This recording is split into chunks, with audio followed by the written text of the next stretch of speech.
Podcast Agi, saatmu beraksi. Gimana sih Pak pengelolaan kegiatan di Masjid Pama, baik yang ada di HO dan juga yang ada di site itu koordinasinya seperti apa Pak? Boleh di-sharing? Karena pas kemarin Amalia Asra Award juga prinsipnya begitu ya Pak, koordinasi dengan yang ada di site. Monggo Pak Yusuf. Saya ingin sharing sedikit. Kami di Yayasan Insan Mulia Pama itu berdiri tahun 2015, tapi paling semakin aktif itu sejak tahun 2018 lah, yang bilang saya pensiun. Nah, ketika itu kami, pasti ada Yayasan Insan Mulia Pama, walaupun sebelumnya hubungan antara Pama, Masjid Pama ya, dengan Yayasan Amalia Pama itu, Yayasan Amalia Asra dulu awalnya namanya ya, itu sangat erat gitu. Ya seperti zakat, infak, sedekah, kegiatan agi itu kita dekat. Tapi kenapa kita membentuk sendiri gitu yayasan itu? Ya saya juga sempat koordinasi dengan Pak Riza, dan kebetulan juga waktu itu Pak Adi Sutrisno juga ada di Pama. Pak Adi Sutrisno sangat aktif di Yayasan Amalia Asra. Nah, kenapa? Karena Pama ini ya perusahaan kami kerja di tambang itu lebih kompleks permasalahannya. Pak Riza pernah di Pama lah, gimana? Karena bicara masalah tambang, batu bara hitam, hidupnya di sekitarnya juga hitam. Gitu. Paham ya maksud saya ya? Ya tambang kutip gitu. Bukan ini kan ya. Batu bara itu hitam gitu ya. Tapi lingkungannya juga hitam. Dan sayangnya tahun 90-an kami itu tidak punya masjid, Pak. Kami tidak punya masjid, ya Pak Rijaya. Di job-job itu nggak ada masjid, Pak. Kemana mereka? Termasuk pada saya. Kemana saya harus sholat gitu? Saya sholat Jumat itu harus ke masjidnya customer. Dan satu waktu itu yang yang paling saya ingat sampai sekarang itu adalah ketika mau sholat Jumat, saya bisa sholat Jumat. Tapi gimana dengan operator-operator saya gitu yang bawa ala-ala berat? Mereka datanglah ke dekat masjid itu di KPC nih Pak, di Sangatta. Itu ada sekitar 6 lah truk. Itu parkir di dekat masjid. Gak boleh itu. Kebetulan ada isian dulu. Jadi tegur sama customer. Itu berangkat. Kebayang nggak sama bapak-bapak ya? Gimana perasaan saya gitu? Ada karyawan kita mau sholat Jumat nggak bisa gitu. Nah itu bebekas banget sampai sekarang.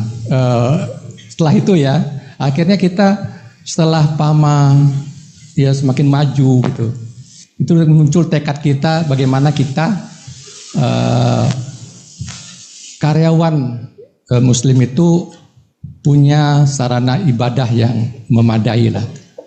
Nah kita tahun 97, 98 tuh punya masjid sendiri di kantor pusat. Kemudian di seluruh site itu sekarang punya 4 mandatori yang harus ada. Pertama harus ada office pasti, harus ada mes, harus ada workshop. Yang keempat harus ada masjid. Tepuk tangan boleh. Baik.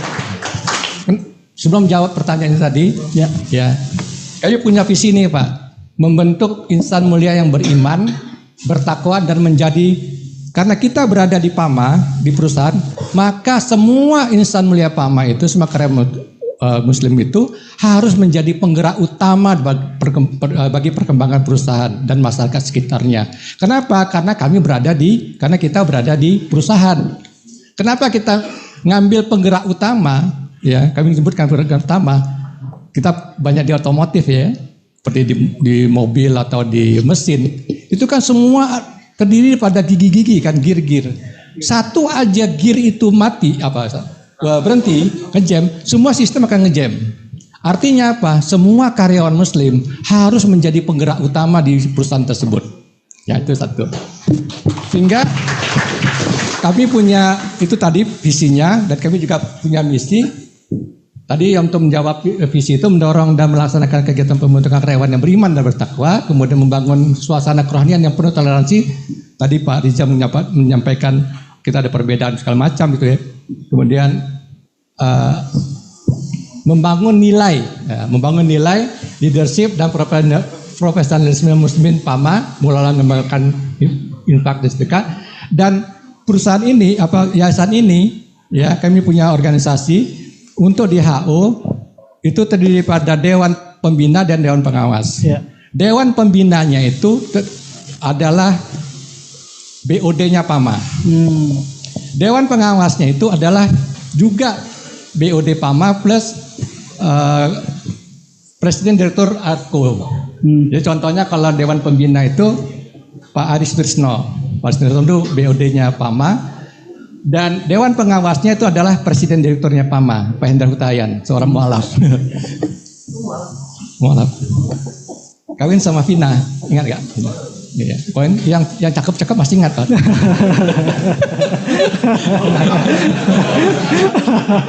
Nah, terus ya, untuk visi misi tadi yang saya sampaikan ya, harus jadi penggerak utama. Maka tahun 2022 kami nyusun yang namanya itu sebagai seorang penggerak utama, sebagai sebagai insan mulia PAMA, sebagai karyawan muslim PAMA harus punya karakter ya, yang bisa menunjukkan bahwa ya saya adalah karyawan muslim PAMA. Maka kami coba susun apa sih yang menjadi karakter kami sebagai karyawan muslim PAMA. Alhamdulillah kami temukan, kami susun sendiri tanpa menggunakan konsultan. Maka kami susun karakter seorang karyawan muslim PAMA harus punya karakter amanah. Ya. Amanah itu apa? Satu, dia mempunyai akidah sesuai dengan Al-Quran dan hadis. M-nya itu mujahadah, spiritnya mujahadah. Kami ambil dari jihad. Hidup mulia, mati masuk surga. Amin. Yang ketiga, mempunyai akhlak sesuai dengan akhlaknya Rasulullah. Kemudian nilai tambah, karyawan muslim PAMA harus punya nilai tambah ketika dia berada dimanapun berada, termasuk apalagi ketika dia di dunia pekerjaan. Kemudian dia harus orang yang ahli, ya semua karyawan PAMA itu harus ahli. Dan yang ketiga mempunyai hikmah kebijaksanaan. Nah ini semua di-trigger oleh manajemen kami dan manajemen, dan menyusun visi, misi, kemudian karakter termasuk strategiknya itu semua dikerjakan oleh manajemen, pengurus yayasan dan pengurus, termasuk juga dari pengurus-pengurus di Jobset. Jadi hubungannya gimana dengan antara manajemen,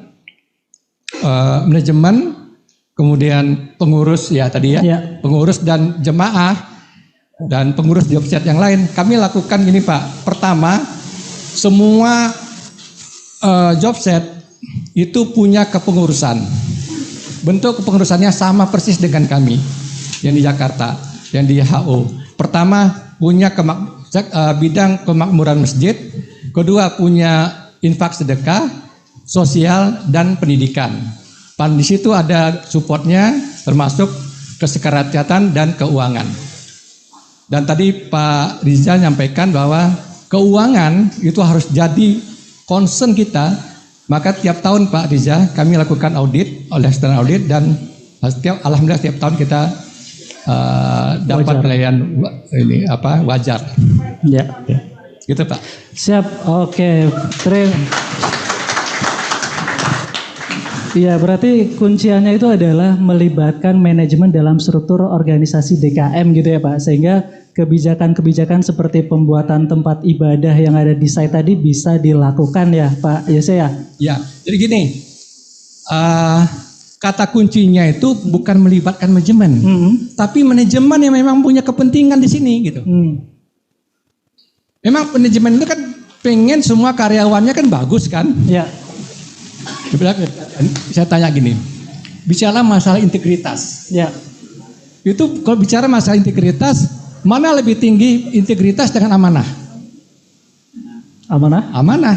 Ya. Karena ketika kita bicara integritas, kita bicara antar orang Iya. dengan perusahaan. Tapi bicara masalah amanah, kita sama Allah. Wow.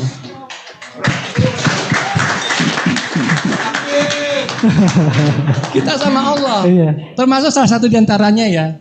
Kenapa kita masukkan akidah di situ? Jadi gini bapak-bapak.